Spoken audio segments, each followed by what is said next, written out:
He built a real estate company with 36 active construction sites across New York City. He took it public, then he sat across from the people who were just about to take it all away. And one of them said 2 words: game over. What happened next is not what you think. And what he learned in the weeks that followed changed how he leads, how he performs, and how he measures what actually matters.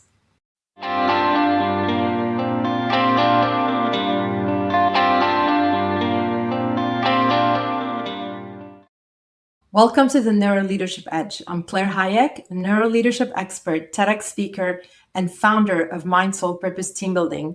I spent more than 20 years leading high-stakes projects and teams under pressure. This show is happening, is live, and it exists for the leaders who just want to understand what pressure actually does to the brain, to decisions, to teams, and to performance, and what to do about it. Here's what you are going to take away from this conversation today.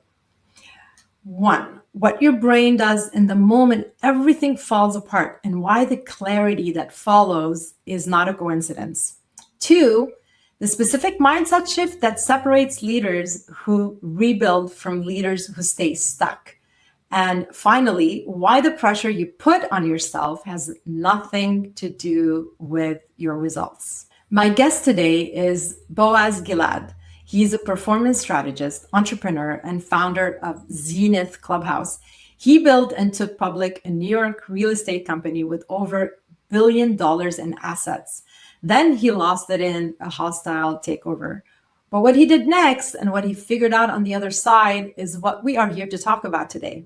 He is also the author of the Zenith Code, a framework built on one central idea: top performance is not a mystery, it is a system. Welcome to the show, Boaz. How are you doing today? I'm doing great. Thank you for having me. I'm very excited for this conversation. Yeah, well, me too. So much to talk about. So let's dive right in. I really want to dive right into what you've built, right? I mean, you built something huge. It's significant. 36 construction sites in New York City. That's not a small feat. At the same time. So it's 36 construction at the same time. So I built many more, but I think at the peak of the company, we were 36 construction sites at the same time. Well, I mean, okay. So it's a public company. It was like an empire, pretty much empire, right? So, and then this happened, and take me, I teased it at the beginning, but take us to that room when it was revealed to you, game over, exact words.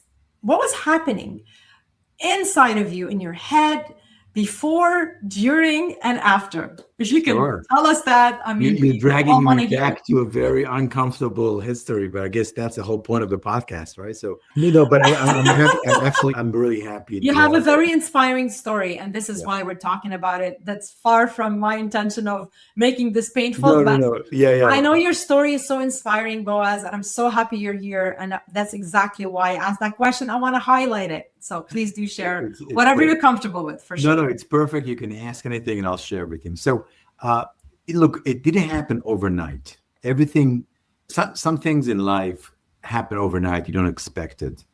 The signs and the decline of my company, cash flow wise, was there for months. But at the same time, as entrepreneurs, we always hold on to whatever the light is, whether it's in the end of the tunnel or right in front of us, or we think we're seeing a light, even if we don't have a light. So obviously, as someone who's always optimistic and build companies and run a public company, I was sure till that moment you pointed to it. I'll talk about the moment specifically in a second. I was sure I'm going to turn it around. It's kind of like you're in the ship and the storm is all around you and you hear the cracking of the wood, like you're in the sail ship, and you look, I'm going to pass the storm. I'm going to go on the other side. I have a strong team and I'm a good captain. And then I walked into the conversation, the negotiation with those 3 funds that bought everything that was traded so they can kind of take over, with a lack of understanding. I thought they're here to what's called opportunity funds, to make a lot of money. I walked in saying, look, I We dealt with the major problems, things I've done, mainly the market. Okay, let's work it out. If you want me to cut my salary and my abilities and my equity, we'll work it out. But my whole attitude was about working it out with them, And I was really shocked, as exactly as you pointed to in the moment when he said game over. I really, until that moment, believed that the intention was about making more money together. And their intention was, and that's a critical moment, I use often in coaching. And, your intention and my intentions are not always aligned. And one of the things I failed in is reading their intention. I think that if I read their intention, I would probably operate a little differently. It probably would have ended the same, but I would operate differently. So until that moment, I realized the game is over. I'm done. They have zero interest in working with me. It didn't hit me, even though it was so obvious and written on the wall, right?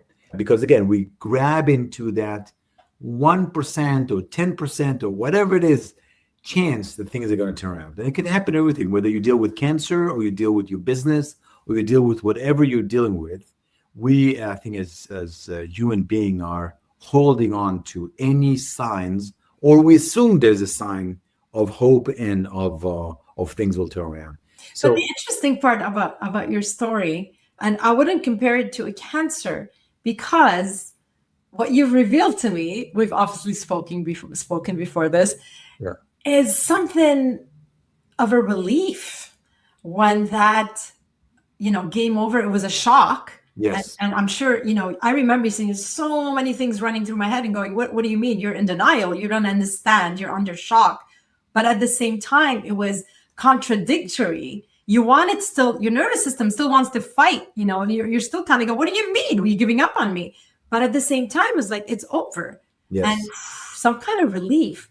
And I'm interested in you describing to our audience and people listening what that felt like. I can't even imagine, because that's crazy when you think about it, right? Look, it's a peace of mind, and I think there's two elements. It's such a great question. I have not thought about it, but but no, it's really wonderful because look, I'll say something in a second, but there's a peace of mind, and the peace can come from two places. Obviously, peace of mind is something in your mind, in your brain.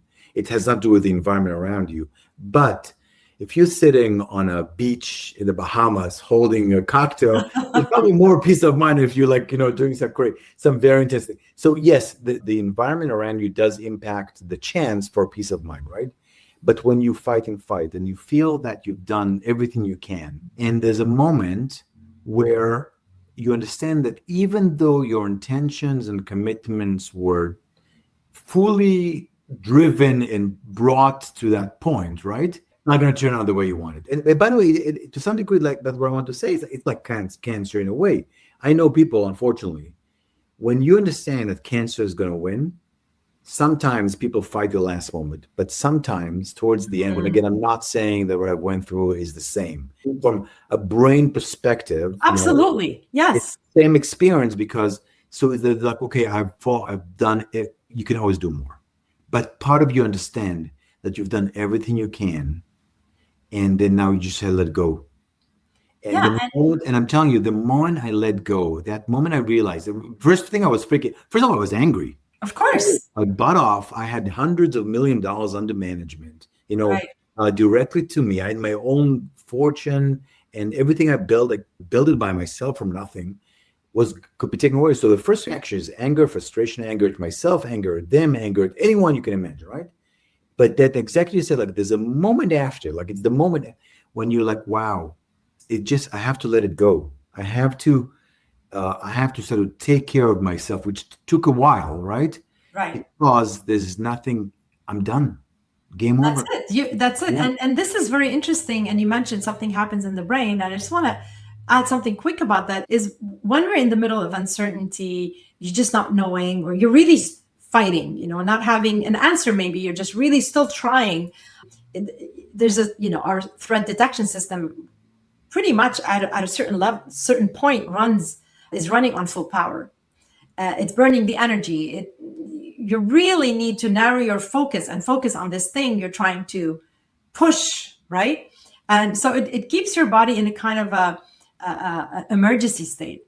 And then it takes a toll. It takes a toll on the body. So then the certainty arrives, even if it's brutal certainty. I mean, you talked about cancer, you talked about your situation, and it is pretty brutal. When somebody says 2 words and everything's over, a second after that word, those 2 words were communicated. That's huge. 2 words, and the whole your whole world, poof, all of this uncertainty disappeared. And now it's ironically a certainty that it is game over.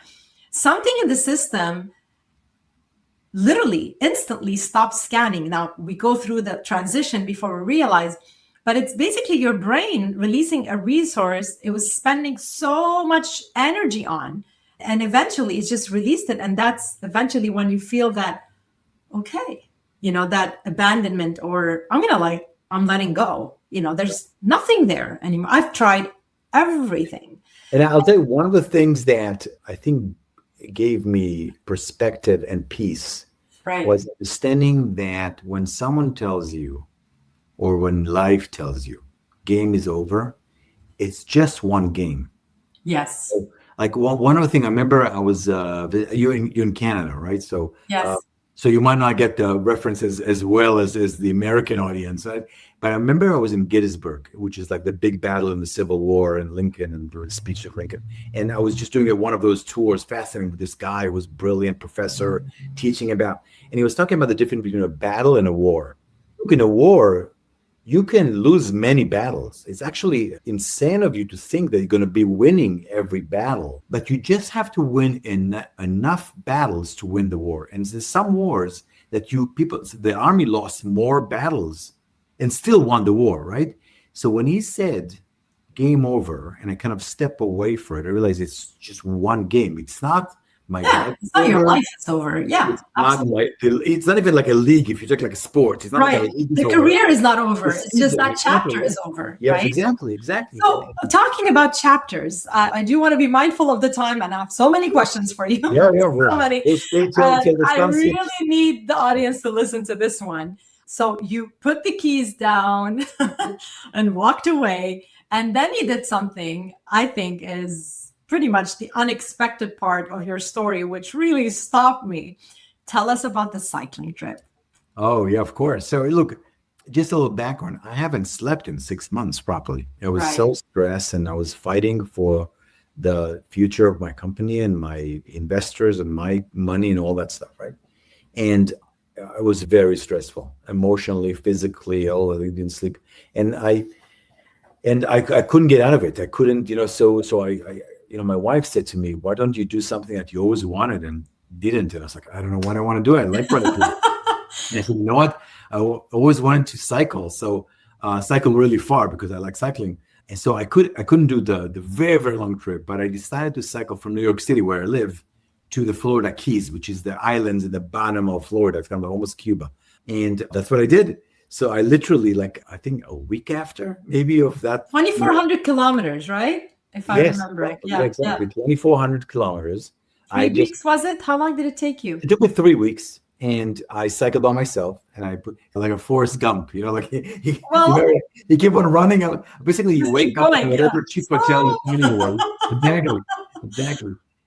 But you wake up somewhere in a cheap hotel, and you eat breakfast, or 2 or 3 breakfasts, because you burn so many calories, and you just get back on the bike and you put your headset on, and it gave me a lot of insights, and I am happy to share them. But one thing also, look, all you do is you listen to music, you listen to podcasts, you meet people on the way, and you ride 6, 8, sometimes 10 hours a day.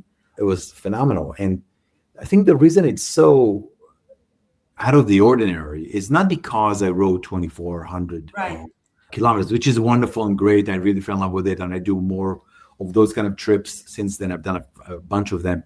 It's because it gave me perspective. It gave me ability to disconnect emotionally a little bit, or I would say, I don't want to give myself too much credit, to start the process of healing. Because one of the amazing things, you ride a lot, right? You ride between in kilometers, between probably 80 to 150 kilometers a day. It's a lot. And you're exhausted. You burn all those calories. And so I assumed I'll sleep very well at night because, I worked so much during the day. And because now that's one of the reasons I took that trip. I'm like, I haven't slept properly in 6 months. The amazing thing is it didn't happen because at night, all the nightmares from the collapse of my company came back.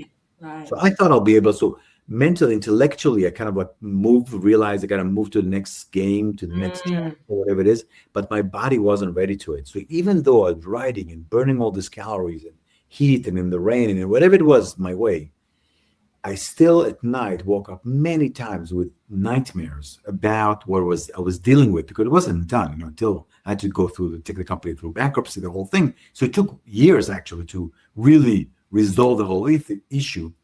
But I think the beginning of healing was in disconnecting myself emotionally. And the other thing that I got that was fundamental, it really, for me, shifted the way I see the world. Not to be dramatic, but I think I was in South Carolina somewhere in a gas station. Something not people like in stores go like, "Oh, I was in this temple," or like, "No, in a gas station, getting some drink to because it was hot." And I looked around and there's a bunch of people filling gas in the pickup trucks. And I looked around and I was like, "Wow, no one gives a shit about my life."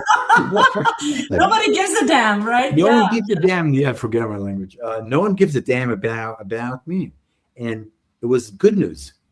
It was good news because two reasons. One, it was a reality check and gave me opportunity to start falling in love with the complexity and the size of the world, of the universe. I am so not important. And I'm saying it in the most freeing way. I'm just, look, I really we're going to die and the world's going to move on. And it's not like I was dying, but I realized how not important I am. So perspective gives you that perspective. Exactly. Absolutely. All the weight I was carrying on my shoulder was this is so important because there's something specific happening in what you described. And I don't want to pass this over too fast because when you are inside a high pressure identity, when you've been the person on the cover, I know you've been a person on the cover of the New York Times business section, which is not a small feat, ladies and gentlemen listening. When you are the CEO of a public company, I mean, your brain is linking self-worth to a certain extent to the role. And that status is your survival pattern. So, and the nervous system is going to protect that as much as possible. So losing the role could feel like a biological threat. However, what happened in that gas station, yes, in South Carolina, not in a fancy temple somewhere, and that no one cares, what you've experienced was literally a neurological reframe that some people could spend years in therapy trying to reach. And you reached it that instant. That the self disconnected from the achievement, the self-worth that is recognized at that moment, and the perspective and how small we are, in the universe. And it was a positive thing. And it sounds like it was just such an enlightening moment for you. Yeah, such a great, as small and simple. That was such a great gift. Mm-hmm. That you were given that day, but you had to make that trip, I think. And exactly. You had to get to that moment. The killing of the ego. Because, one of the things that happened when you're very successful, there's two things, I think. First of all, we say you drink your own Kool-Aid. You start to believe the things that people say about you. Also for negative perspective. Often we deal with people saying very negative things about us and we sort of believe it, right?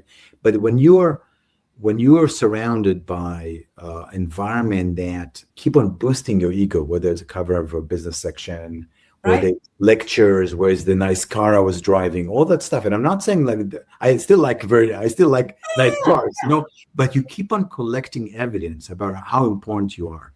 And then you sort of kind of you are high on your own ego. And it was first of all, the collapse of the company, but also that moment in that gas station was such a blow to my ego. Yes. It was such a great beginning Yes, it was a Realizing, reset in itself. yeah, reset, and understanding that I'm not the sum of the collected titles I am. Mhm. So, which was the next level of understanding. I was like, wow, not only that I'm not important, I'm also, all I've done in the last 20 years was 20 years when I, like, from a small real estate South American career all the way to the peak. I collected evidence that I'm something, right? But Yes. much more than that. Yes. I'm many other colors, whether Yeah. I'm a husband or a father or a businessman or a teacher or whatever it is. And one of them called businessman, currently going through the bottom of a valley, but I'm many other colors. And I can not only nurture the other colors, also understand that you're going through a period and you might come back up. And that was for me very insightful and very, And this very brings freeing. me to the next question that, you said something about the pressure we put on ourselves has nothing to do with the results, with the success. The self-imposed pressure, right? Versus actual performance and how we get to be successful. Tell me a little bit more about this one, because still have another question for you before Yeah. we move Well, on to the I'll make rapid it fire. again. I can talk forever, so I'll make it as quickly as possible. So, look, bottom line is, as a performance coach, I work with very, very successful people, and can be successful in sport or music and business, whatever it is, right? And it is insane the disconnect between how much pressure there's on them and the reality and the results they accomplish. Right. Actually, some of them, and that's a key to a top performer, is they generate pressure for no reason, which makes them actually very successful. So I'm not saying pressure is a bad thing, right? But at the same time, To a certain extent, yes. exactly.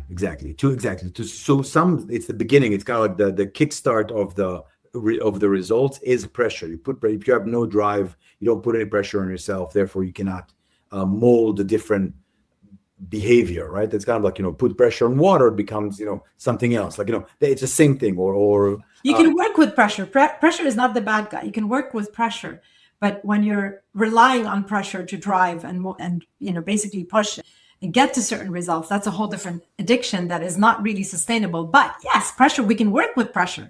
It's Yes. doesn't have to be such a bad thing. But at the same time, Yeah. it's completely disconnected from reality. Right. Reality is the result. So, one of the things that the methodologies I use very often is, life is a game. We play games, right? So when I look at the scoreboard, a scoreboard is independent.